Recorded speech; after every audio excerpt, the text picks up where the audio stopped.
ఎండ బాగున్నారండి. నా లైఫ్ లో జరిగిన ఒక చిన్న స్టోరీ అయితే చెప్తాను. చిన్నప్పటి నుంచి నేను మా చెల్లి ఒకటే క్లాస్ లో ఉండేవాళ్ళము. అసలే మేము చదువుకున్నంత దుంపల బడి. ఆ దుంపల బడికి తగ్గట్టు నేను మా చెల్లి ఒకటే క్లాస్ లో ఉన్నామని చెప్పేసి ఇద్దరికి కలిపి ఒక బుక్ సెట్టే ఇచ్చేవారు. ఆ పుస్తకాలు కూడా కిందటి సంవత్సరం చదివేసుకున్న పాత పుస్తకాలు అయితే ఇచ్చేవారు. ఇంకేం చేస్తాం, అసలే గవర్నమెంట్ స్కూల్, వాళ్ళు ఇచ్చింది చదువుకోవాలని చెప్పేసి నేను మా చెల్లి కొట్టుకోకుండా ఒకటే పుస్తకంలో చదువుకునే వాళ్ళము.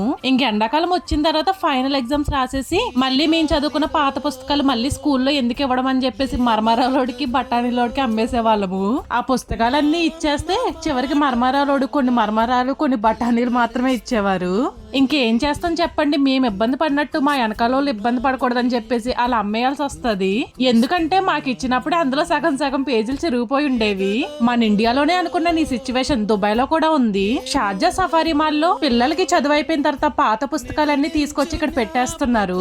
ఇంకా ఆ పుస్తకాలు కూడా కొనుక్కునే స్తోమత లేని వాళ్ళు చక్కగా వచ్చి వాళ్ళకి అవసరమైన పుస్తకాలు అయితే తీసుకుంటున్నారు. ఇంతకీ నేను ఫేస్ చేసిన సిచ్యువేషన్ మీరు కూడా ఫేస్ చేశారా? అయితే ఖచ్చితంగా కామెంట్ చేయండి. ఆ రోజు మన స్కూల్లో టీచర్స్ కొంచెం సపోర్ట్ చేసి మనకు కూడా మంచి పుస్తకాలు ఇచ్చుంటే మన జీవితాలు బాగుపడేవేమో. మేమైతే 2013 10వ తరగతి వరకు రావులపాలెం గర్ల్స్ స్కూల్లో చదువుకున్నాం. మరి మీరు ఏ స్కూల్లో చదువుకున్నారో ఖచ్చితంగా కామెంట్ చేయండి.